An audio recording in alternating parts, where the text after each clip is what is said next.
번째 시간입니다. 질문 하나 또 드려볼까요? 좀 극단적인 질문 같지만 사실 중요한 질문이라고 생각이 되어지는데, 사람은 언제 가장 행복할까요? 평범한 것 같은데 사실 되게 어려워요. 사람은 언제 가장 행복할까요? 물론 순간순간 행복할 때도 있고 슬플 때도 있지만 어떤 때 가장 행복할까요? 그런 말이 있죠. 하루를 행복하려면 이발을 하고, 몇 달 행복하려면 집을 사고, 6개월 행복하려면 결혼을 하고. 그 결혼해도 못 가는 것 같아요. 언제 제일 행복할까요? 그런 경험들 있으시죠? 연애할 때. 다 주고 싶고, 전화했는데 또 전화하고 싶고, 보고 싶고, 그러잖아요? 죽을 만큼 사랑할 사람이 있다면 참 행복한 거예요. 죽을 만큼. 근데 그게 자녀들이라고. 힘들기도 하지만, 자녀가 자녀를 놓으면 이제 손주가 되잖아요? 이게 자식 키울 때고 또 다르더라고요.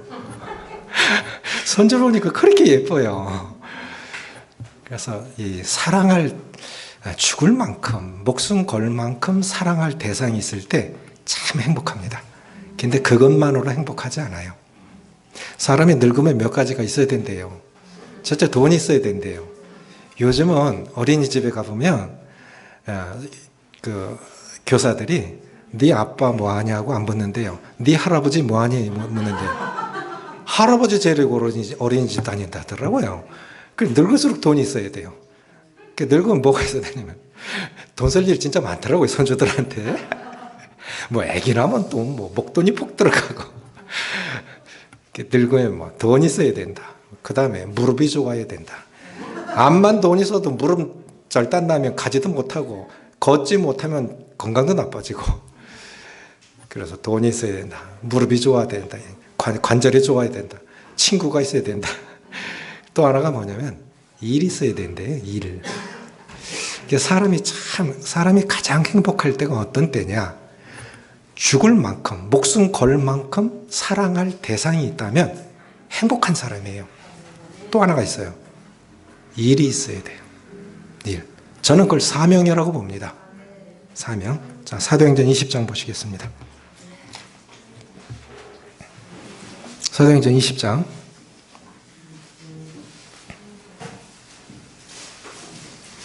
24절.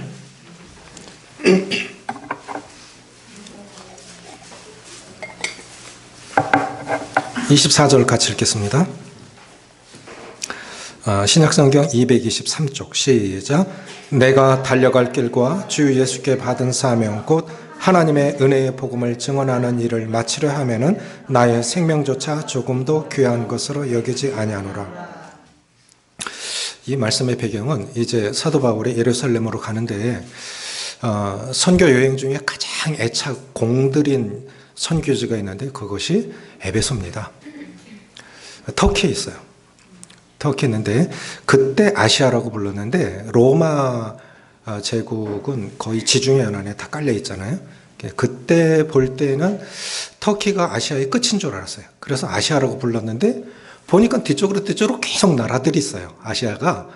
그래서 보니까 터키를 이제 소아시아 지역으로 불렀는데 예루살렘으로 가는 시간이 없어요. 에베소 장로들과 마지막 인사를 하고 가야 되는데 바울은 느꼈어요. 이제 죽는구나. 예루살렘으로 가면 이제 못 돌아올 것 같아요.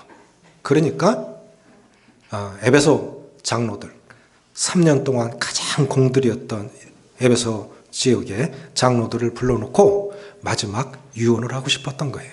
마지막 인사를 하고 싶었던 거예요. 그래서 쭉 얘기를 하고 가요. 그런데 이제 나의 달려갈 길과, 그러니까 에베소 장로들도 알았어요. 가면 바울 죽을 것 같아요. 그래 가지 말라고 붙잡은 거예요. 나도 안다. 죽을 줄 안다.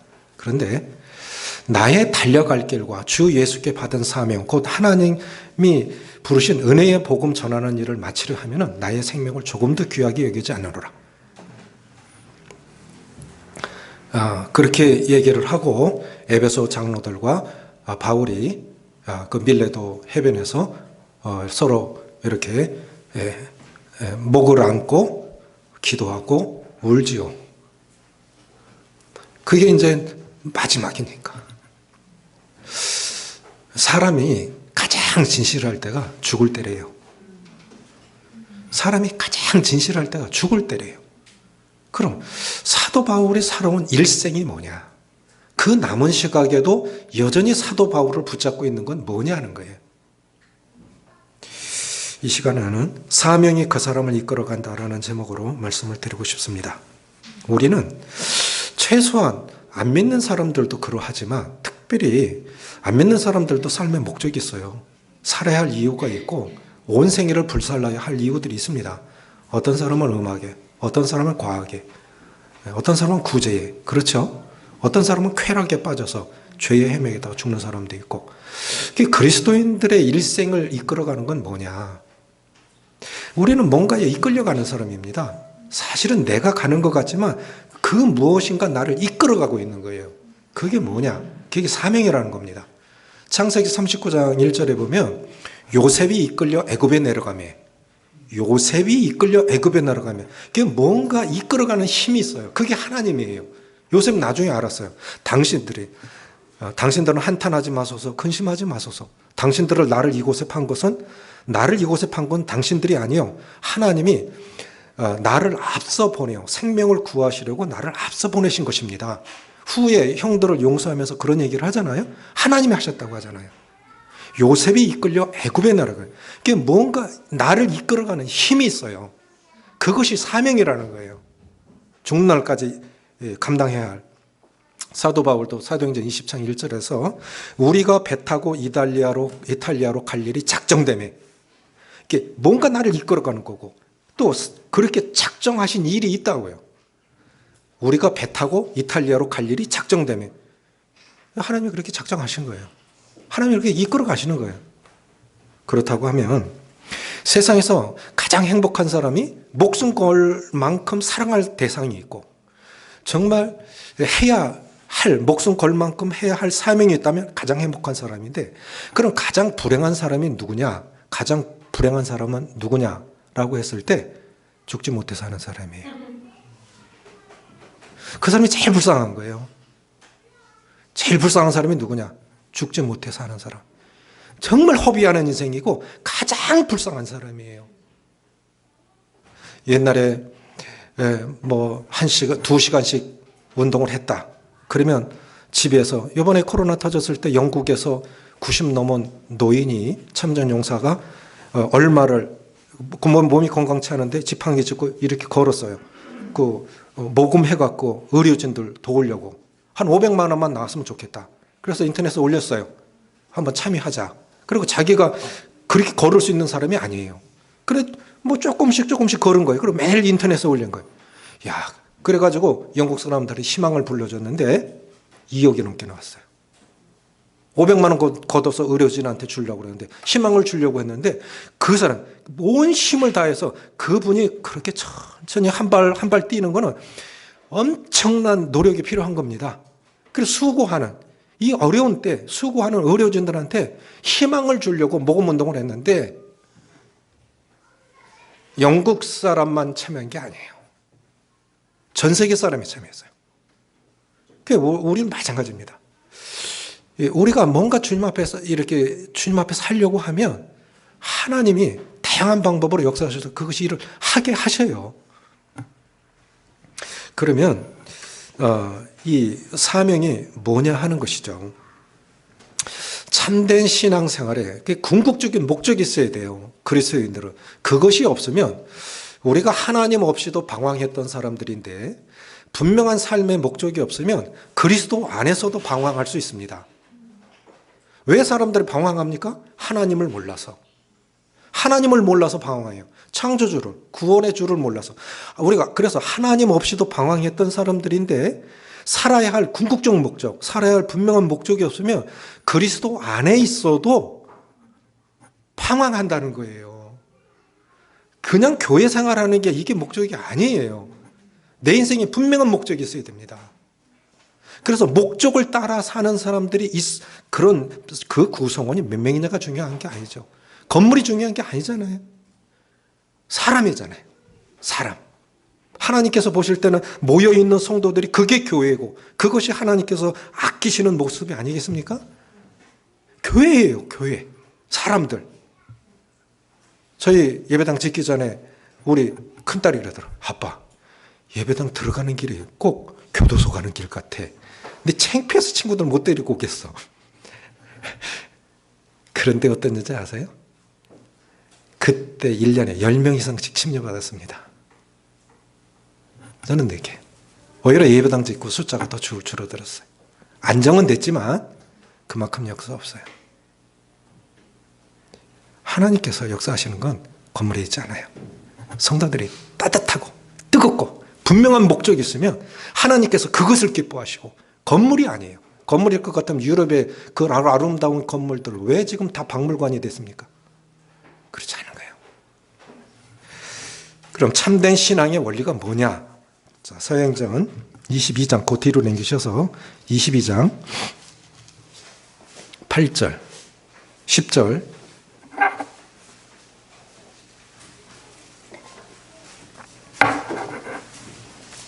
8절 같이 읽습니다. 시작. 내가 대답하되 주님 누구시니까 하니 이르시되 나는 내가 박해하는 나사렛 예수라 하시니라. 10절. 내가 이르되 주님 무엇을 하리이까? 주께서 이르시되 일어나 다메섹으로 들어가라. 내가 해야 할 모든 것을 거기서 누가 이르리라 하시거늘. 자, 따라해 보세요. 주님 누구시니까? 주님 무엇을 하리이까? 이 두 구절 속에 다 들어있어요.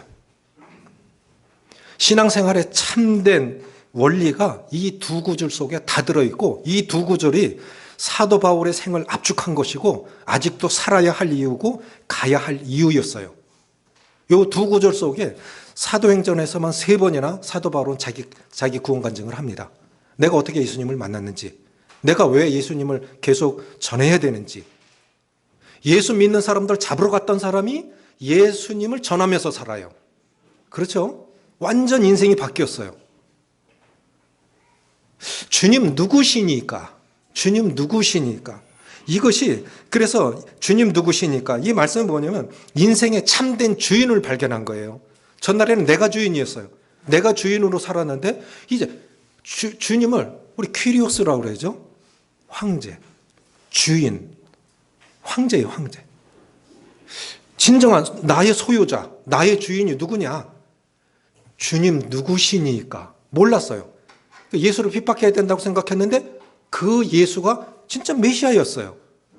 그래서 깨달은 거예요. 알은 거예요. 주님 누구시니까? 나는 내가 핍박하는 예수라. 예? 그건 몰랐던 거예요.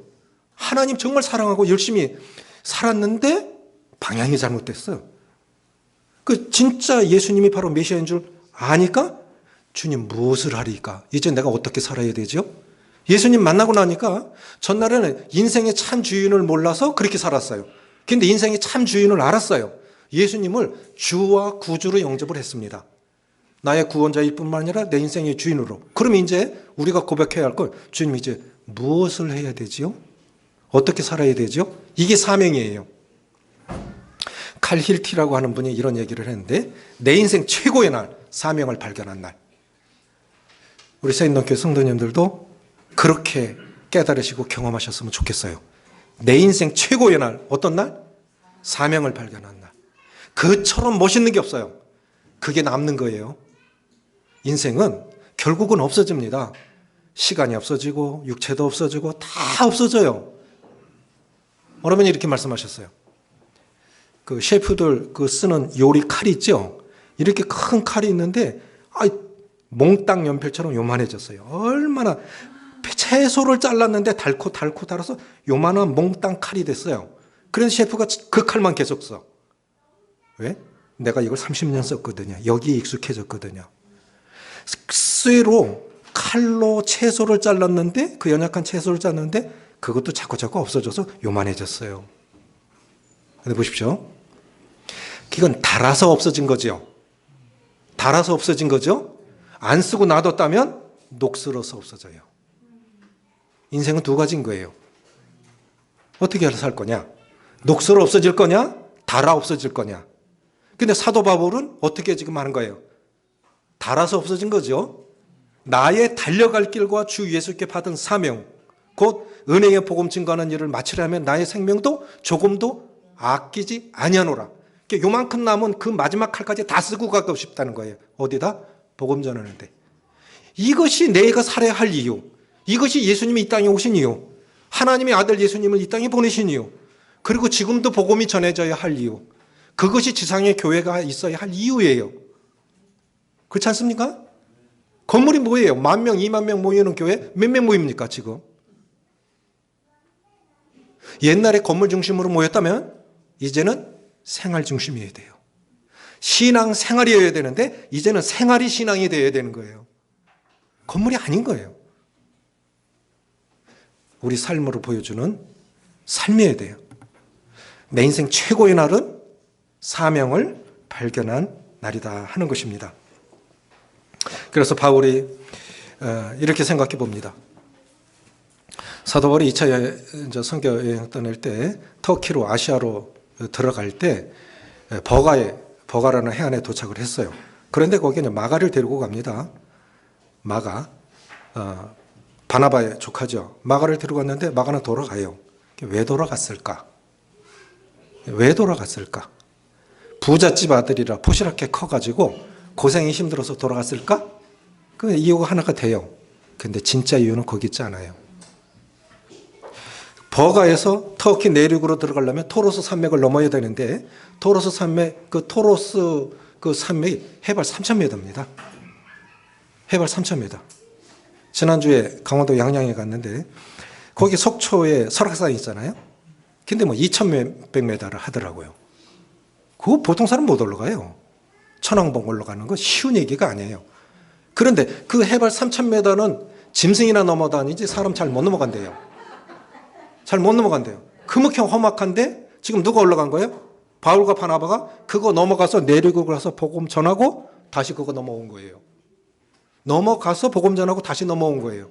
그럼 마가가 넘어가기 쉽겠어요? 바울이 넘어가기 쉽겠어요? 그럼 왜 못 넘어간 거예요? 왜 못한 거예요? 포시랗게 커서? 아니에요. 근데 후에 바울이 마가가 필요하다. 나의 아들이라고 부르죠. 후에는 그렇게 살아가요. 그럼 전날에는 왜 못했을까요? 사명이 없었어. 사명의 개념이 없었어. 무엇을 위해서 살아야 될지, 왜 살아야 할지를 깨닫는 것이 그게 사명이에요. 사명이 뭐냐? 인생이 살아야 할, 내가 무엇을 위해서 살아야 되지? 왜 살아야 되지? 이걸 깨닫는 것이 그것이 사명입니다. 마가는 그게 없었던 거예요. 그래서 돌아간 것입니다. 그러면 사명은 구체적으로 뭐냐? 사명. 이 사명이 그를 이끌어가는 건데 사명은 구체적으로 뭐냐? 첫째로 이걸 잘 이해하셔야 돼요. 첫째로 뭐냐면 주신 은사와 재능이 사명입니다. 뭐가 사명이라고요? 주신 은사와 재능입니다. 은사만도 아니고 재능도 함께 섞여 있어요. 슈바이처 박사는요, 박사 학위가 5개나 돼요. 신학 박사, 음악 박사, 의학 박사. 그 중에 딱 하나 골랐는데 그게 의료, 아프리카 성자라고 그러죠? 슈바이처 박사. 근데 거기 가서는 다 쓰였어요. 이것저것이 다 쓰여졌다고요. 은사도 재능도 다 쓰여졌다고요. 주님께서 내게 주신 재능을 가지고도 사명으로 쓰일 수 있고 주신 은사를 가지고도 쓰일 수 있어요. 인간은 태어날 때 하나님께서 모든 사람에게 다 재능을 주셨습니다. 그런데 거듭나지 않은 사람은 은사는 없어요. 은사. 이 카리스라는 건 은혜라는 뜻이잖아요. 은혜로 주신 거예요. 선물로 주신 건데 거듭난 사람에게만 하나님을 섬기도록 주신 것이 성령을 통해서 주신 것이 그것이 이제 은사인데 에베소서 4장에 보면 이런 말씀이 있어요. 그가 어떤 사람은 사도로, 어떤 사람은 선지자로, 어떤 사람은 복음 전환자로, 어떤 사람은 목사와 교사로 주셨으니 이는 성도들을 온전하게 하여 봉사의 일을 하게 하며 그리스도의 몸을 세우려 하심이라. 왜 주셨냐? 왜 주신 거예요? 교회 섬기라고. 교회 성기라고 주신 거예요. 교회 성기라고. 그래서 교회가 얼마나 건강하냐 하면은 그걸 알려면 각 성도들이 은사와 재능을 가지고 자기 자리에서 얼마나 자기 몫을 하고 있느냐의 여부로 그 교회의 건강 여부를 체크할 수 있습니다. 숫자로 존재하는 건 의미가 없어요. 그렇지 않습니까? 그냥 수의 하나예요. 그건 의미가 없는 거예요. 떠받치고 있어야 돼요. 그래서 성경에 보면 장로들을 기둥 같은 장로라고 그러지 않습니까? 기둥은 뭡니까? 무게중심이 거기 실려 있어요. 영적인 것이나 여러 가지 것이 교회의 무게중심이 기둥에 실려 있고 그것이 지도자들입니다. 우리는 다 그렇게 자기 몫을 하고 있어야 건강한 교회인 거예요. 그래서 사명이 뭐냐? 주신 은사와 재능이 사명이다. 아리스토텔레스가 이런 얘기를 했는데요. 당신의 재능과 세상의 필요 사이에 당신의 사명이 있다. 따라해 보세요. 당신의 은사와 교회의 필요 사이에 당신의 사명이 있다. 아멘이십니까?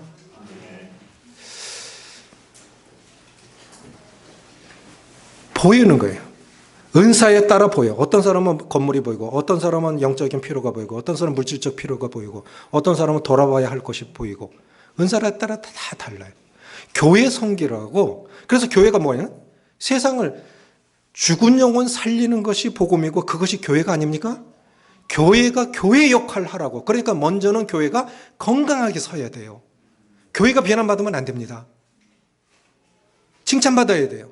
교회가 처음에 한국에 들어왔을 때 보십시오. 한국 근대사회에서 기독교를 빼고는 있을 수가 없어요. 기독교가 들어와서 한국 근대사가 이루어진 거예요. 칭찬하고 좋아했죠. 지금은 왜 이랬습니까? 교회들이 이기적인 거예요. 너무 정치화되어 있고 너무 세속화되어 있어. 그래서 오히려 비난을 받는 거예요. 그러니까 교회들이 사명을 제대로 감당하지 못하고 있는 겁니다. 썩은 세상에 소금이어야 되고 빛이어야 되는데 너무 이기적인 거예요. 그냥 교회만 키워가는 거예요. 교회만 키워가는 거예요. 그게 교회 아닌 거예요. 나가세요. 모이는 교회도 중요하지만 잘 흩어져서 세상에서 그리스도를 전해야 되는데 그걸 잘 못하고 있는 거죠. 두 번째는 뭐냐면 거룩한 부담감도 사명입니다. 20장 22절 보세요. 사도 바울이 이제 예루살렘으로 돌아가는데 자기 죽을 걸 알았어요.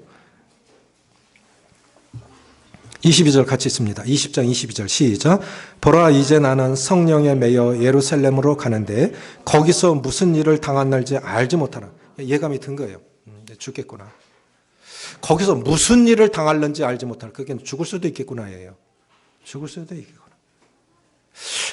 다른 사람은 부담감을 안 느끼는데 나는 부담감이 들어. 어떤 거에 대해서. 그게 사명인 거예요. 그건 그 사람이 해야 되는 거예요. 그 보여진 사람에게 네가 해. 아니에요. 그거 느껴지는 사람이 그걸 해야 되는 거예요.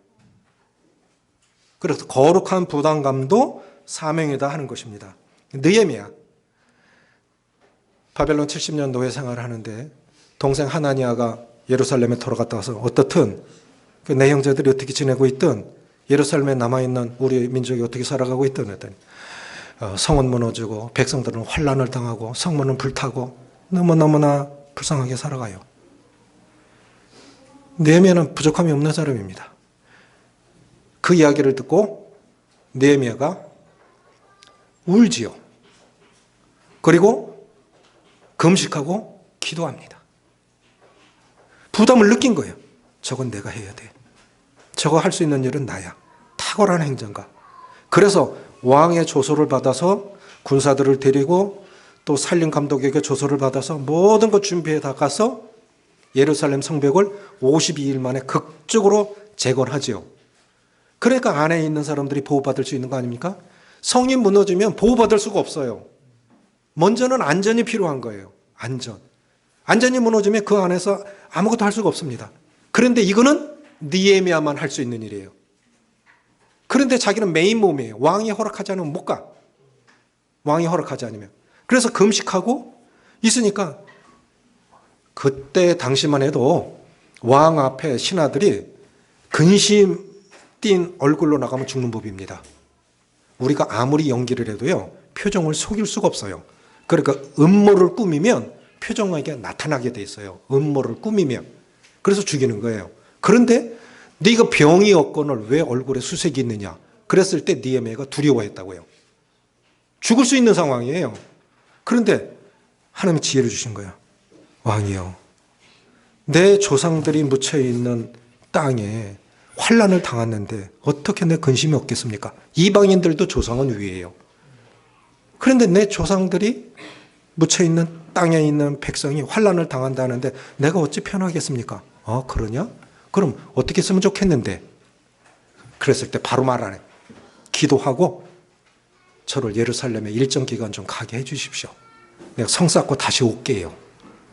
그리고 허락받고 가지 않습니까? 이게 느헤미야가 안고 있는 부담이었어요. 링컨에게 주신 부담은 무엇이겠어요? 노예 해방 아니겠습니까?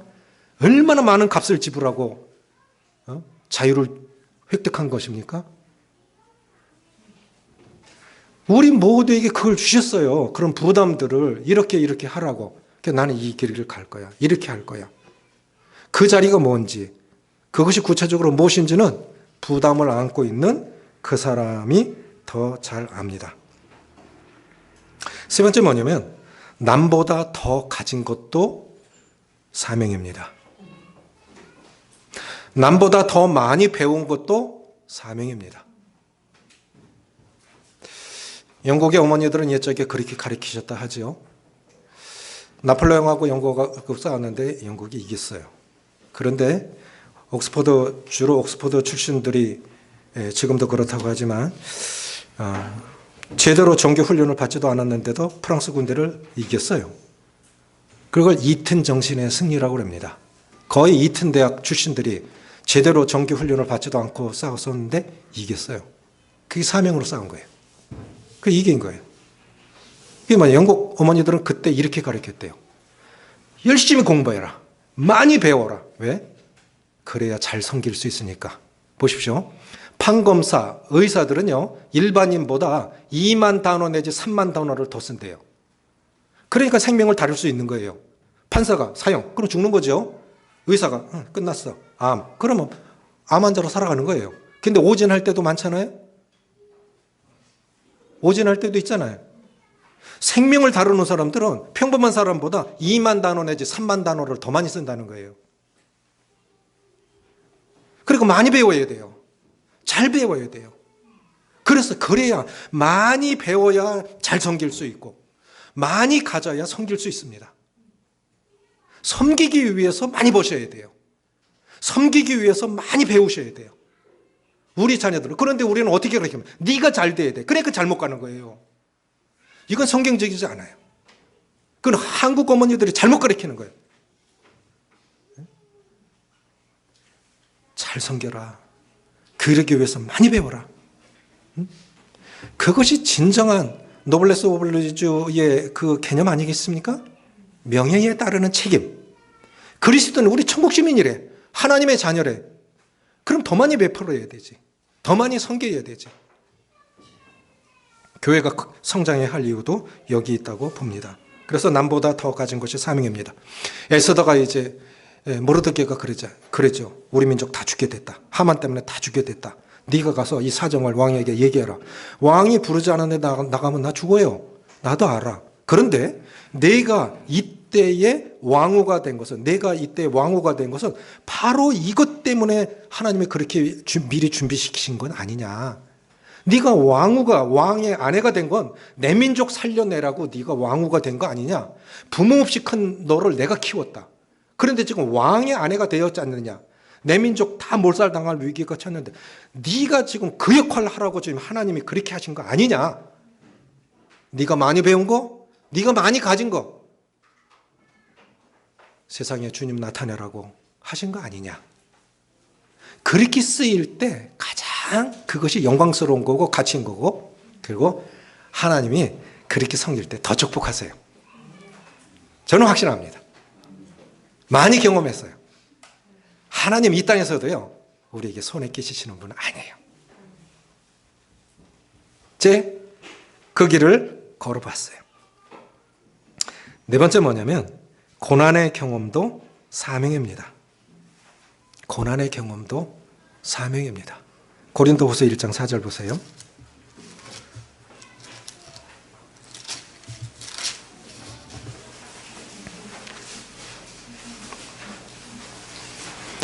신약성경 286조. 286조. 1장 4절 같이 읽습니다. 시작. 우리의 모든 환난 중에서 우리를 위로하사 우리로 하여금 하나님께 받는 위로로서 모든 환난 중에 있는 자들을 능히 위로하게 하시는 이로다. 그 길을 가본 사람이 그 길을 말할 수 있지요. 그렇죠? 가보지 않은 길을 말할 수는 없어요. 그러니까 뭐냐면 내가 경험했던 고난 가운데서 경험했던 위로를 가지고 여전히 고난 가운데 있는 성도들을 위로할 수 있는 거예요. 내가 고난 가운데서 경험해 본 위로가 없다면 울지 마, 슬퍼하지 마. 그런다고 그것이 위로가 되겠습니까? 진짜 고난을 많이 받아본 사람이 알아. 나도 알아. 나도 알아. 힘들지? 그런데 살아있지? 숨쉬고 있지? 그게 뭔 뜻인지를 알아요. 안 죽더라는 거예요. 아무리 힘들어도 안 죽더라는 거예요. 그리고 그 고난 가운데서 주님이 어떻게 위로하셔서 나를 여기까지 인도하셨는지 알지? 하나님께 붙어 있으면 결국 하나님이 역전 인생으로 바꿔주실 거야. 내가 경험해 봤기 때문에 알잖아. 그러니까 그 길을 가본 사람이 그 길을 말할 수 있는 거예요. 가본 사람이 말하니까 우리가 따라가는 거예요. 그 사람도 그렇게 못 살아봤어. 그런데 그 말을 해? 넌 경험 못 해봤잖아. 그래, 인생을 다 살아보신, 죄 없으신 예수님도 인생을 살아보셨으니까 우리를 최후로 하시고 동정하시니까. 예? 주님이 우리 삶을 아시잖아요. 그래서 우리가 이렇게 위로를 받을 수 있다 생각이 되집니다. 또 하나 말이면 다섯 번째는 익숙한 경험도 사명입니다. 찾지 않습니다. 에스라 7장 10절에 보면 에스라가 여호와의 율법을 연구하여 준행하며 그 율례와 규례를 백성들에게 가르치기로 결심하였었더라. 에스라가 이제 고향으로 돌아갈 때 결심한 게 있어요. 우리 민족은 왜 망했냐? 내 민족이 왜 망했냐? 백성들이 말씀으로 안 받은 거예요. 말씀을 제대로 몰랐던 거예요. 그래서 말씀을 제대로 가르치자. 내 백성이 망한 이유는 말씀이 없어서 망한 거야. 그 말씀을 제대로 가르치자. 그래서 에스라가 말씀을 연구하여 준행하며 그 율례와 규례를 백성들에게 가르치기로 결심한 거예요. 그런데 에스라는 제사장 가문 아닙니까?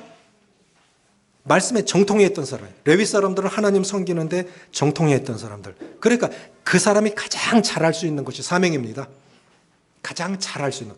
하나님 못하는 것으로 하라고 안 하세요. 없는 거 달라고 안 하세요. 하나님 그런 분이세요. 그러면 이제 이렇게 사명을 알았다고 하면 어떻게 될까요? 사명이 뭔지를 알았어요. 그럼 중요한 건 뭐냐면 이 사명을 확장시키려면 열정을 품으셔야 돼요. 열정이 사역의 지경을 확장시킵니다. 사도행전 19장 21절입니다. 사도행전 19장 21절. 19장 21절. 221조 사도행전 19장 21절 같이 있습니다. 시작. 이 일이 있은 후에 바울이 마게도냐와 아기아를 거쳐 예루살렘에 가기로 작정하여 이르되 내가 거기 갔다가 후에 어디도 보아야 하리라. 제국의 중심까지 가보고 싶었던 거예요. 자, 아시아 전체가 복음화 됐습니다. 그런데 바울이 여기서 끝나고 싶지 않았고 어마어마한 하여간 바울이 가면 교회가 개척이 되어지고 어마어마한 역사가 일어났잖아요. 그만큼 할 사람도 없어요. 그런데 바울은 아직 더 배가 고파. 히딩크 그랬죠. 아직 나는 배가 고파. 어디까지 가고 싶은 거예요? 결승까지 가고 싶었어요. 그런데 준결승에서 끝났잖아요. 준결승에서 그것도 기적이에요. 저는 생각하길 대한민국 사람들이 제일 행복했던 때가 그때였던 것 같아. 월드컵 경기할 때 다 거리로 쏟아져 나와서 대한민국 외쳤잖아요. 그때가 제일 행복했던 것 같아요. 국민들이 행복했던 때는 꿈이 있어요. 희망이 있어요. 그것을 향해서 달려갔던 거예요. 그러니까 바울이 로마도 보아야 하리라 했던 이유는 이거 있어요. 사람들이 에베소 가면 거기 해안이에요. 로마가 오면 바로 에베소로 들어옵니다. 에베소로 들어오는데 당신 어디서 왔어요? 로마에서 왔는데요. 그럼 배가 가. 당신은 어디로 가요? 로마로 갑니다. 아, 로마에 가야겠구나. 로마로 가야겠구나. 제국의 중심에 가서 복음을 전해야겠구나. 열정이 생긴 거예요. 한 나라를 가본 사람은 다른 나라도 보고 싶어 해요. 맞아요?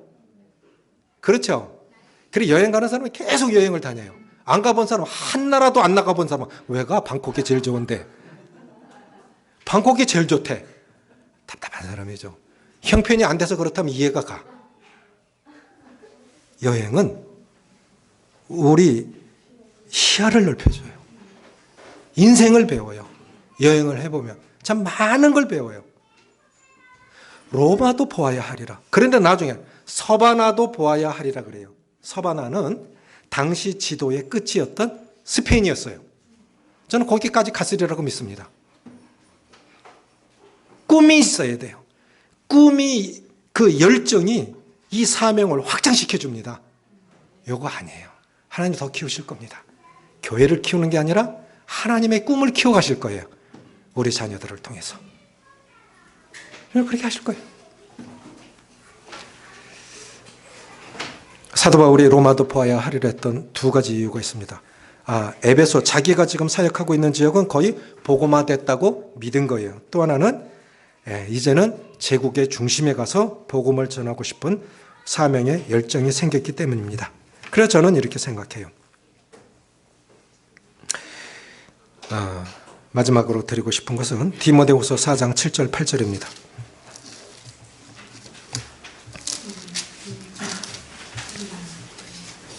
디모데후서 4장 7절 8절 같이 읽습니다. 시작. 나는 선한 싸움을 싸우고 나의 달려갈 길을 마치고 믿음을 지켰으니 이제 후로는 나를 위하여 의의 면류관이 예비되었으므로 주 곧 의로우신 재판장이 그날에 내게 주실 것이며 내게만 아니라 주의 나타나심을 사모하는 모든 자에게도니라. 따라해 보십시오. 사명 완성하는 날이 인생 완성하는 날이다. 우리는 거꾸로 생각해요. 죽는 날이 사명 완성하는 날이라 생각하잖아요. 아니에요. 죽으려고 결심 안 해도 다 죽어요. 죽으려고 뭐 결심하지 마세요. 용 쓰지 마세요. 죽는다니까요. 잘 죽어요. 때와 장소를 모를 뿐이 우리 다 죽어요. 죽으려고 애쓰지 않아도 돼요. 다 죽어요. 그런데 죽는 날이 사명 완성하는 날이 아니고 사명 완성하는 날이 죽는 날이 되도록 기도하십시오. 그게 기도의 자리일지, 그것이 헌신의 자리일지, 설교하다가 쓰러질지, 복음 전하다가 마지막으로 갈지, 내 가족 위해서 내가 정말 가족을 섬기고 성도를 섬기고 그것이 어느 자리일지는 모르지만 그렇게 사명자로 살다가 주님 만날 수 있도록 기도하세요. 그게 가장 멋있게 죽는 거예요. 그게 주님이 기억하시는 삶입니다. 나의 달려갈 길을 마치고 믿음을 지켰으니 이제 후로는 나를 위하여 의의 면류관이 예배되었으니 나뿐 아니라 주의 나타나심을 사모하는 모든 자에게니라. 그 사명 완성하는 것이 국쯤은 내가 선한 싸움을 싸우고 우리 매일 싸워야 돼요. 뭐하고 싸워야 됩니까? 나 자신과 싸워야 됩니다. 그렇죠? 다른 사람 아니에요. 나 자신과 싸워야 돼. 세상과 싸워야 돼요. 죄와 싸워야 돼요. 이 사명 완성하기 위해서. 내가 선한 싸움을 싸우고 나의 달려갈 길을 마치고 주님이 그 길 가게 하셨잖아요. 그럼 이제 그만 할 때까지 가는 거예요. 옛날에 1km 걸었으면 늙어서는 10m밖에 못 걷는다. 그게 젊어서 1km 걸은 것보다 더 많이 걸은 거예요. 양이 다를 수 있어요. 속도가 다를 수 있어요. 그러나 최선을 다하면 그게 승리하는 삶입니다. 내가 선한 싸움을 싸우고 나의 달려갈 길을 마치고 믿음을 지켰으니 그게 사명이라고 생각이 되어집니다. 주님이 이렇게 말씀하셨는데요. 주님 요한복음 13장부터 17장은 주님 유언장입니다. 그리고 주님 이제 죽으세요. 그런데 요한복음 17장 4절에서 주님이 이렇게 말씀하셨어요. 아버지께서 내게 하라고 주신 일을 내가 이루어 이 세상에서 아버지를 영화롭게 하였사오니. 이게 주님의 마지막 말씀이에요. 다 이뤘다가 아니라요. 주님 이제 죽으실 거예요. 아버지께서 내게 하라고 주신 일, 그게 죽는 거예요. 죄 없으신 주님이 이제 우리를 위해서 죽으시는 거예요. 아버지께서 내게 하라고, 그 십자가를 향해서 지금 그렇게 달려오신 거예요. 그 사명 완성을 위해서 지금껏 달려오신 거예요. 그리고 마지막 유언을 하신 거예요. 그리고 이제 주님 십자가로 가신다고요. 아버지께서 내게 하라고 주신 일을 내가 이루어 이 세상에서 아버지를 영화롭게 하였사오니. 그것이 주님께서 사명자로 살아오셨던 마지막 말씀이에요. 바울은 내가 선한 싸움을 싸우고 나의 달려갈 길을 마치고 믿음을 지켰으니 이제 후로는 나를 위하여 의의 멸관이 예비되었다. 주님이 기억하시면 되지 않습니까? 어떠세요? 사람이 사람 기억하는 거는 감정이 좋으면 좋게 기억하는데 감정이 나쁘면 나쁘게 기억해요. 그럼 사람 무시하라는 건 아닌데 주님이 기억하시는 삶이 되어졌으면 좋겠어요. 우리는 인간적으로 판단해요. 규모로 판단해요. 아니에요. 저는 주님의 평가는 다를 거라고 봐요. 우리가 판단하고 평가하는 것과 다를 거라고 생각해요. 주님이. 존 버년이 그렇다 그러죠? 뉴턴이? 주님 나라 가면 3번 놀란다 하잖아요? 와야 할 사람이 안 왔어. 근데 저 사람은 아니라고 생각했는데 구원받고 천국 왔어. 그리고 내가 와 있는 거야. 내가 와 있는 거야. 근데 또 이렇게 한번 생각해 보세요. 저 사람 상금 많으니라고 생각했는데 깨뿔도 없어. 진짜 열심히 살았는데. 그런데 저 사람 별거 아니었던 것 같은데 그 나라에 가서 속독 드러나는 거 보면 하나님 앞에 기억하시는 삶을 저렇게 살았구나. 하나님이 기억하시는 삶이 돼야 돼. 하나님이 기억하시는 삶. 그리고 나는 별거 아니었던 것 같은데 하나님이 나를 이게 네 거다. 여러분 심판이라고 그랬을 때 그리스도인의 저는 그 번역이 적절하지 않다고 봐요. 시상대입니다. 시상대. 근데 시상대는 꼴찌 창피 주려고 하는 거 아니죠. 맞아요, 안 맞아요? 그러면 천국 안 돼요. 창피 주고 뭐 이렇게 할 것, 그게 어떻게 천국이겠어요? 저는 눈물이 없다 했거든요.